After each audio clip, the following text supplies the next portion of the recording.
Hello and welcome to Sam's Fans Live. We're broadcasting to Facebook and YouTube, so wherever you are joining us, welcome. So let's just say hi to folks as they come in. If you're watching, let us know in the comments by saying hi. Otherwise, we cannot see who is watching. Today, I'm excited to continue with our series, The Power of Stories. The Power of Stories is a series of live streamed interviews in which I will be chatting with the therapists from the partner institutions that Sam's Fans supports. Particularly, we will talk about their stories and the stories that have influenced and impacted them. Joining me today is art therapist and clinical mental health counselor, Jennifer Rundberg. Jennifer is an award-winning art director and graphic designer, as well as illustrator and fine artist. A seasoned professional, she has over 3 decades of experience in advertising, marketing, and publishing. She's a strong visual design communicator who is passionate about creating art in any medium, approaching any work with eagerness and professionalism. As a working visual professional, Jennifer recognized firsthand the therapeutic processes that the arts have on people. She completed a master's in art therapy mental health counseling so that she can use her years of experience in the arts to assist others who may be challenged with medical or mental health issues, as well as persons who are seeking emotional and creative growth. She has collaborated with the Center for Courageous Kids, a camp supported by Sam's Fans, and we will tell you a bit more about that partnership in a second. So, welcome, Jennifer. How are you? I'm good. How are you? I am great. Thank you for asking. Yeah. Oh, let me switch the message here because we're now live. That's the one we want. So it's great to have you. We tried to do this, I think maybe even 2 years ago, and technical difficulties, and we couldn't go live. So it's great to finally be able to chat and just have this time together. Yeah. I think it was last year sometime.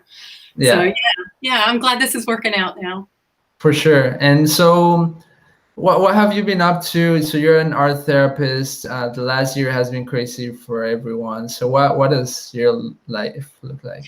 So as you said, I had gone back to school to work on my master's in clinical mental health counseling and art therapy, and I've done several internships and practicums.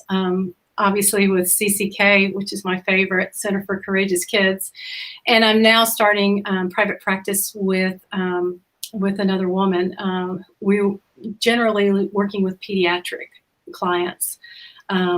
And I'm working towards my LPC MHSP temporary license in Tennessee. So it's a long process to get all the licensures, and I'm grateful for all the people who have helped me along the way to get to this. So Yeah.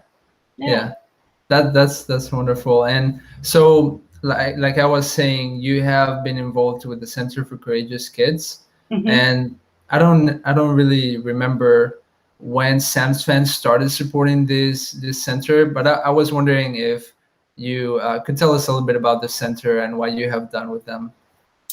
So I am the biggest fan of the Center for Courageous Kids. They're located in Scottsville, Kentucky. The people who run this camp facility, it's all year long, but I work specifically with them during the summers, and I hope to be able to go back this summer. Obviously, with COVID, we weren't able to work this past summer, but these are some phenomenal people who desperately want to help children who have medical needs and cognitive disabilities. And each week we would get a different group of campers. Some may have blood disorders. Some may have diabetes, ADHD, mobility, limb issues. There was a wide range of medical issues with each one of these weeks. very nicest thing, in a couple of weeks, we had the parents of the campers as well. And that was really eye-opening to see how strong the family environment is with each one of these campers and what they have to go through on a daily basis to normalize their child's day-to-day activities and things. Yeah. So, yeah. Yeah, it's something that is not, people maybe not don't know as much about this part of what SAMSFAN supports, but we not only support the Center for Courageous Kids, but also Flying Horse Farms, which is very similar. And actually, Nikki and Mandy just visited the camp at Flying Horse Farms earlier this week, and so that was it's fun. It's a different kind of, it's different but very similar, and it goes along with our mission to support music and art therapy for seriously ill children and their families. So we're very happy to have the CCK as a partner. I can't tell you how blessed I feel partnership with CCK, and all transparency, I totally appreciate what Sam's fans are doing, and I am so grateful for the opportunity to work with these children and their families through y'all's help. And I have to tell you how blessed I feel working with both Center for Courageous Kids and Sam's fans. So I wanted to get that out of the way right away, because it makes everything possible. Absolutely. Yeah, and it's also for us an honor, and we're very grateful with our supporters who really make all of this possible. Yeah. So as you know, this series is called The Power of Stories. And first of all, I wanted to ask, what is your story? What sparked you to become an art therapist? So as you mentioned, I was in advertising and marketing for many, many years. I thoroughly enjoyed it. I love being a creative problem solver. And that's what marketing allows you to be, a creative marketing problem solver. That being said, I've always been interested in art therapy. I know personally how it affects me and how it helps with moods, and it helps with problems and issues and all sorts of things. So I was always interested in the therapeutic processes that art brings. So what really pushed me to go back and take this leap of faith in getting my master's was a dear friend of mine who, very close and dear friend of mine. She had a 19-year-old daughter, beautiful, beautiful girl. And she had a 5-year issue with drug addiction. And she was an artist. And her mother invited me over several times to be able to sit down with her when she wasn't in a rehabilitation program, and just talk with her and just sit down and draw with her and just, see if she would open up with me. And I didn't have the training. I didn't have the knowledge. I didn't have the correct words. I was a total neophyte, but I was a concerned person, and I just wanted to see if I could help. And just being able to sit down with her for the couple of times and draw with her.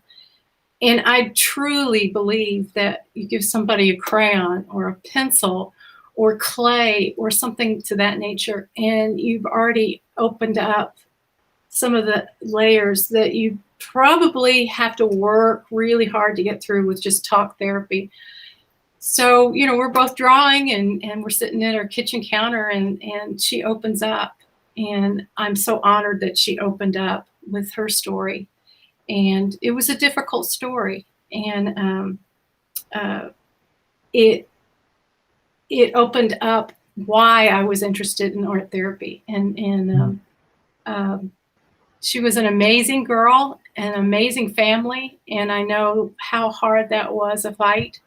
And I appreciate the opportunity to get to sit with her and build a rapport. Yeah.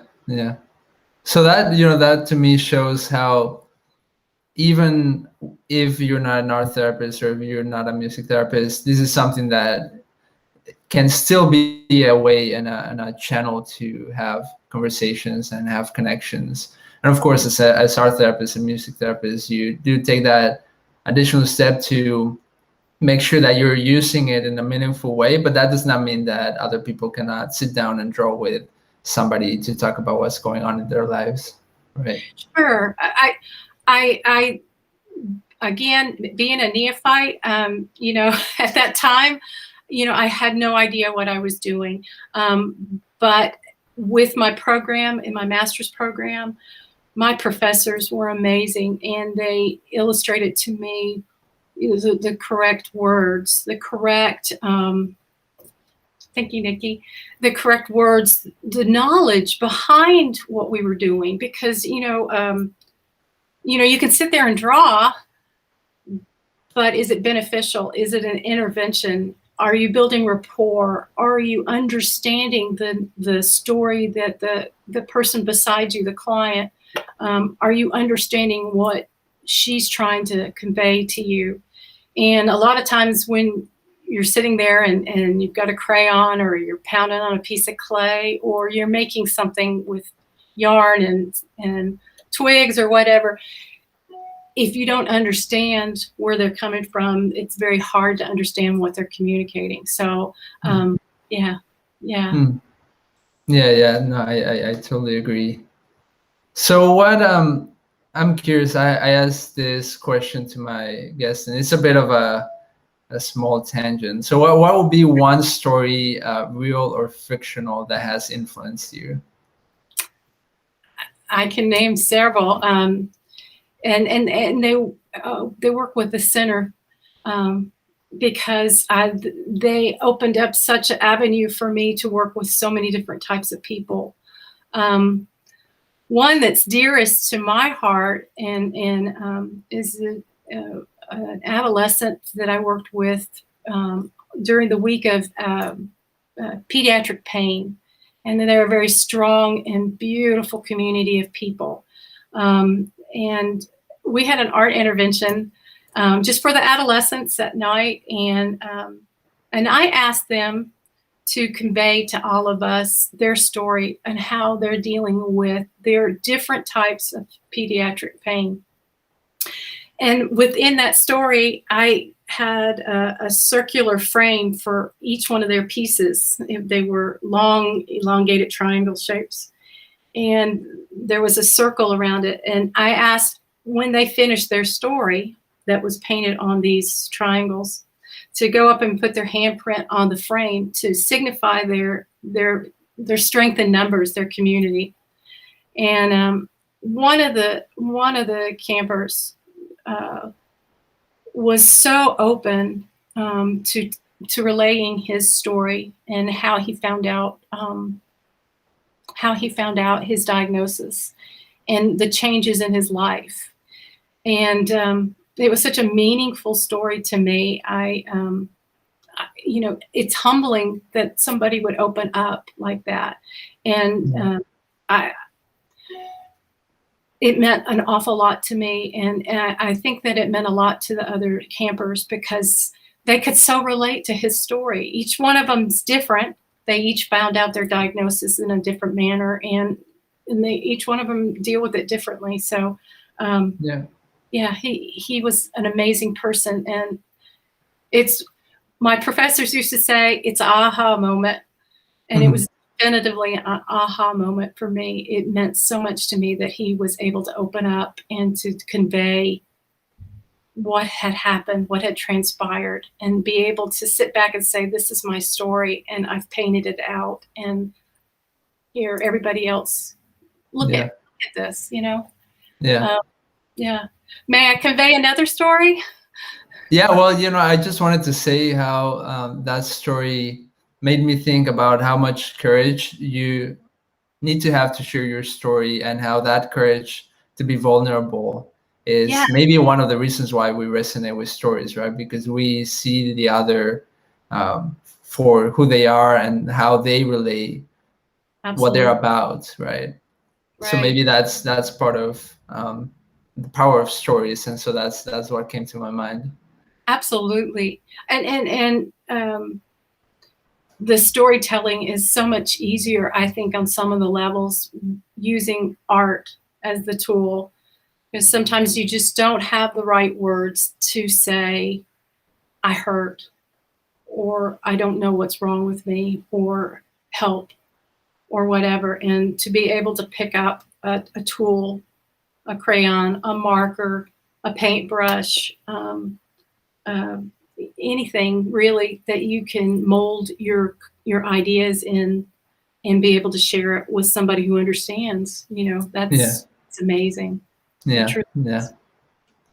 Sure. Yeah. So I think you have another story you I want to share. do, because I just want to tell you how it affected me. It's one of the weeks that Center for Courageous Kids have families with the campers, and they.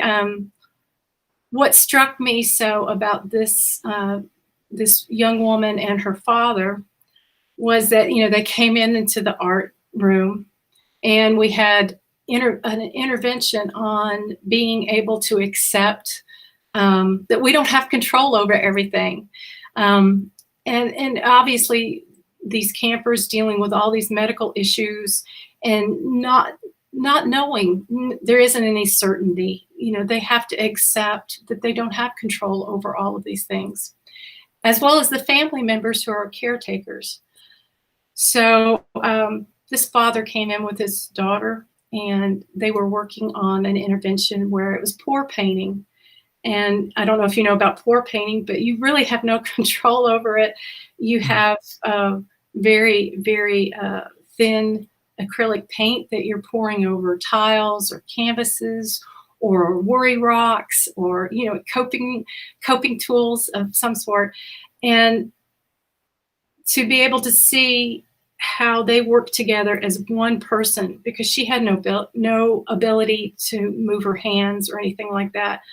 And her father was so incredibly warm and sensitive, and asking what color she wanted and where did you want me to place this. And they worked together as one. And to see him and she communicate together, and then she and he communicate with me, there was a lot of layers of love and of concern and care. And I think we were able to work with the father as well as the daughter, and let them open up and be who they are, and Yeah.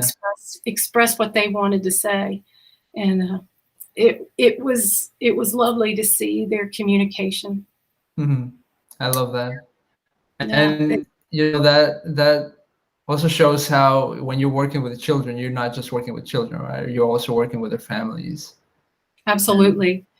You'd be yeah. surprised, the big fathers, enormous fathers with enormous hands, and they're sitting right next to their camper, and we're making yarn butterflies, and the dad is right there, right beside him, doing his own butterfly, and Mhm.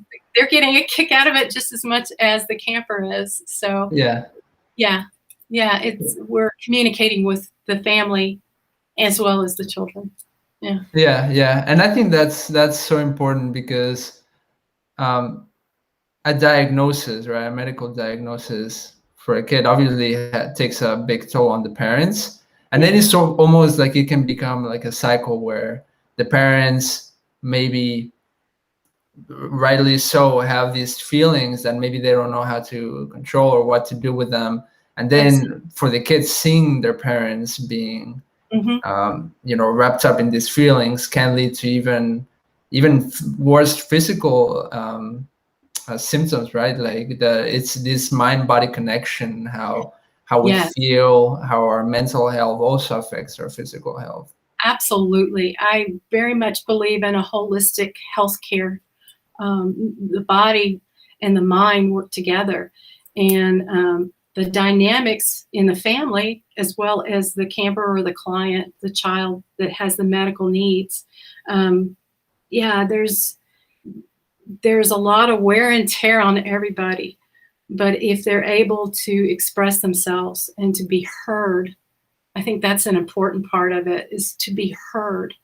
to know that there's a place where they can be themselves and just open up and say, today wasn't a very good day, and be able to say, but tomorrow will be better, and we're gonna do it together. So yeah, you're working with the whole family together. Yeah. Yeah. I'm curious, talking about the idea of storytelling and sharing stories. Obviously, for anybody in therapy, that can be tricky, if you're, in a sense, conveying some of these ideas, some of these stories in formats like this, or even in documentation and so many other things. So I'm curious, what's your approach? What's your take on art therapy stories? Do you ever use stories to explain to people what art therapy is, or how do you approach these stories from your practice? So obviously, to be part of their story is humbling and all like that. We use their artwork to allow them to speak. We never take that artwork out unless they would like that to show to others, because that's really a private conversation. And with the HIPAA rules and all like that, that's part of the dialogue, the therapeutic dialogue. So unless they specifically, at the camp, it's a little bit different situation because they want to share it with others. But typically we don't share the artwork with others unless they specifically ask that we can do so. It's part of the private dialogue in the therapeutic process. Insofar as art therapy, I found that as soon as I started my master's program, that a huge part of being an art therapist is to be an educator, because somebody will say, "Oh, what are you studying?" And it's art therapy, and they're like going, "Art therapy? What's that?" And you're like going, "It's the therapeutic process of using art to be expressive in your mental health growth, and it takes a lot to be able. You have to explain what you're doing and how you're doing it. It's not an art lesson. It's not art training. It's the use of art to be able to speak, and to be able to use that as a therapeutic dialogue. Yeah. I think, for me, and especially for what we do as Sam's fans, and one of the reasons why we're doing this series of the Power of Stories is that we sort of see how, for a lot of people who might not know about art therapy or music therapy, or who might know, but I don't know, maybe they don't even want to go too much into the details, into the science, into all those things. In those cases, for me, it's like, how can we use stories in a way that is confidential, in a way that is ethical? Because that's what people understand, right? People understand stories. They relate to stories because they can almost see themselves as part of that story, right? They can see how they would feel if they were in that situation.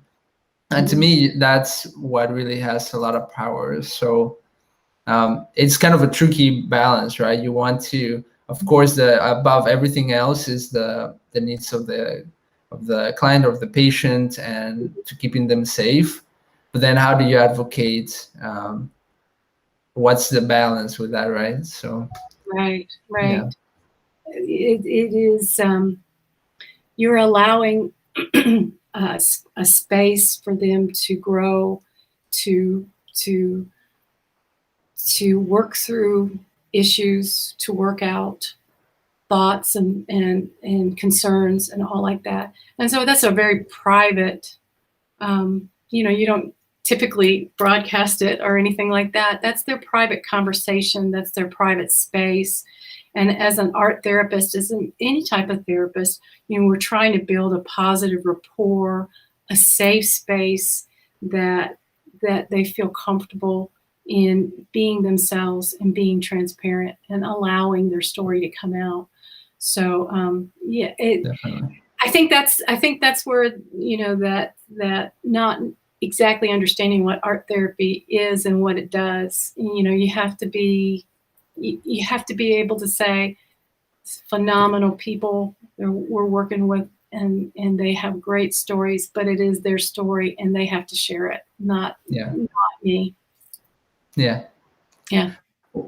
With that in mind, I think one of the ways in which we are approaching this differently is in sharing stories that might not refer to somebody specifically, Mhm. but they might even be a combination or a vignette that takes elements from different, from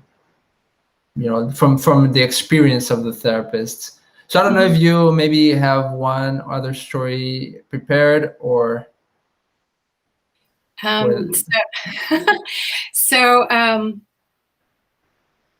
let me think for a second. So I worked with a very young client, and her mother brought her in. This was in a different situation than at Center for Courageous Kids, and she had gone through a new stepfather, a divorce, life's issues. And as a 6-year-old, you have no voice in any of this. And it's very apparent that she was working through a difficult time.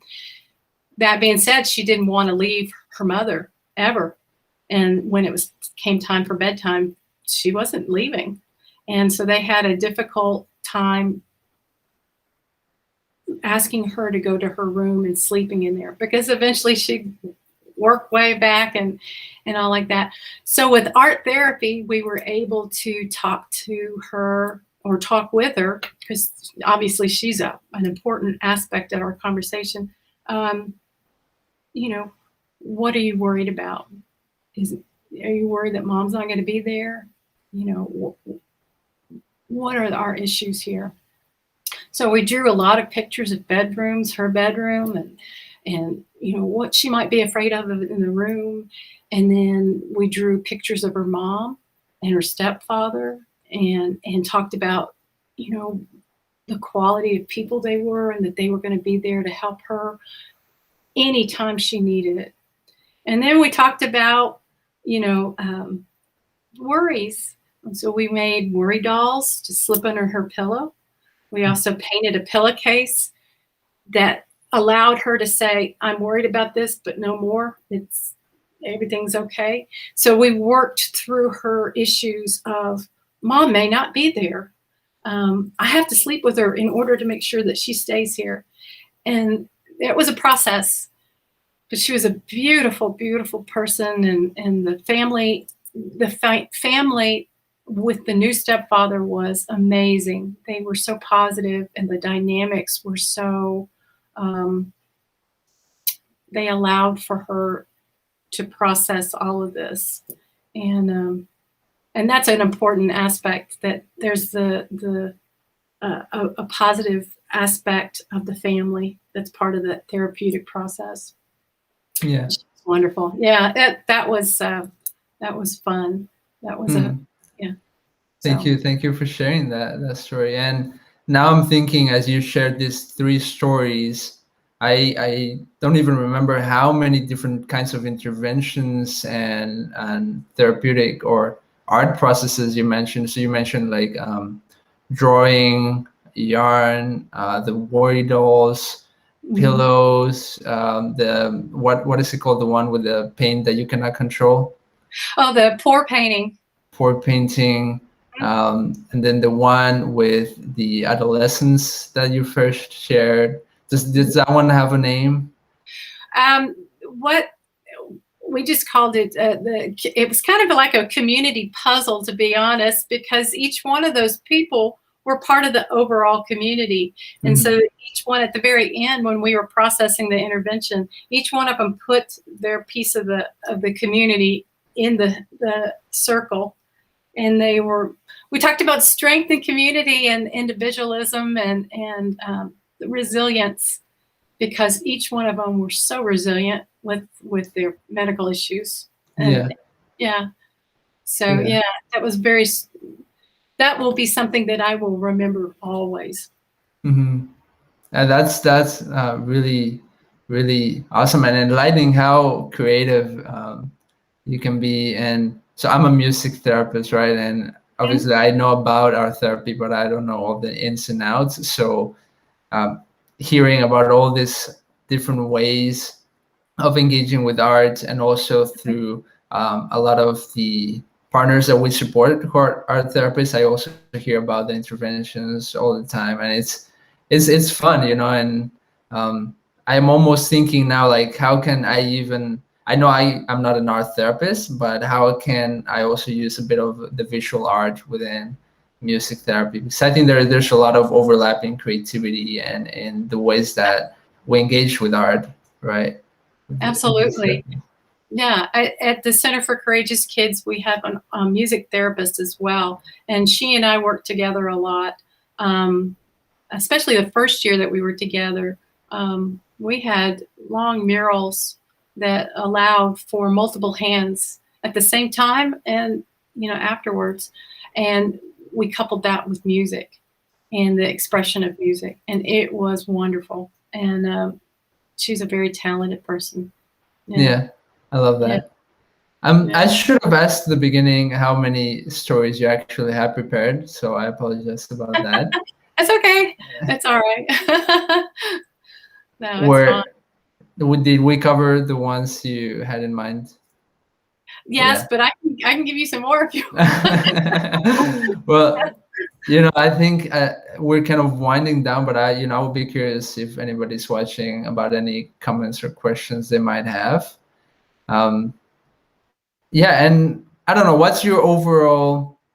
um, what's your overall take on how these sharing the stories, or how you um, reflect on the stories from your clinical practice, and how they impact your continuing development as a therapist? Well, that's a good question. Well, obviously, any type of therapist is constantly learning. The clients offer a learning process each time you work with a different person, because each person and their story is different, and so you have to actively participate and see what is the best venue or the best way that they feel comfortable in communicating. So it's a constant learning process for us. And I don't think if you, I think if you don't learn throughout this, then you're going to be stagnant and not be able to communicate yourself well. So I'm an avid uh, book reader. I offer books to all of my clients. I'm like, okay, this is really interesting. You need to look at this. With children, I read a lot of books, and we talk about, what do you think? What do you think about this? Have you ever had a problem like this? How would we work this out? How do we make this right? Or how do we work with it to make it feel better? And so it's definitely, um, each client offers me such an awesome, awesome piece of them. So I take each one of them with me. I Yeah, feel I feel honored by being part of their story. yeah, absolutely. I like that idea of using books as well, and kind of Hmm. how patients or clients might relate to that.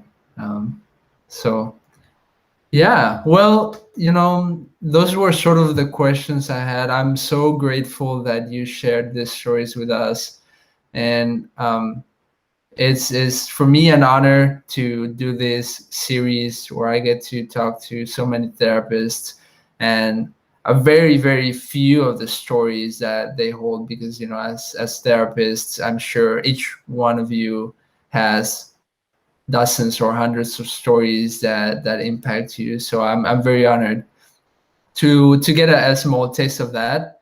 And I really hope that our audience and our supporters are also able to watch and to hear some of these stories.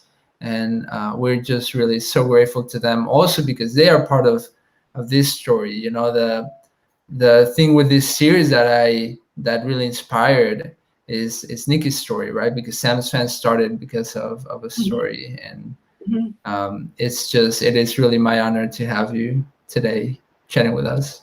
I can't tell you how I appreciate the opportunity. Again, I want to thank Sam's Fans. I believe in their story. I believe in their work. I'm so grateful that they allowed me the opportunity to work with the Center for Courageous Kids and their work. And, I'm passionate about this, and I appreciate the opportunity to tell people about art therapy. And it's not just for little kids, it's for everybody. So, yeah. So thank you so much for the opportunity to speak about this. So. Absolutely. And I'm putting the link there on the screen. So if you're watching, you can go to this website, and we're in a sense archiving all of these conversations on this website so that people can go back and watch if they missed the live stream. So go check it out. Also, this is the second one, so we have 6 more to go. So check out our website. I think next week, who do we have next week? I'm forgetting, but I think it's one of the hospitals, maybe university hospitals, Rainbow Babies. Nick says thank you. Thank you for the opportunity. I truly appreciate it, and I am grateful to be a part of this story. So yeah. Thank you so much. Thank you if you are watching. If you didn't get to, or if you have any comments or questions in the future, just shoot us a comment or a message on Facebook, YouTube, or whatever your preferred channel is. And thank you again so much. Thank you. Yeah. So till next week.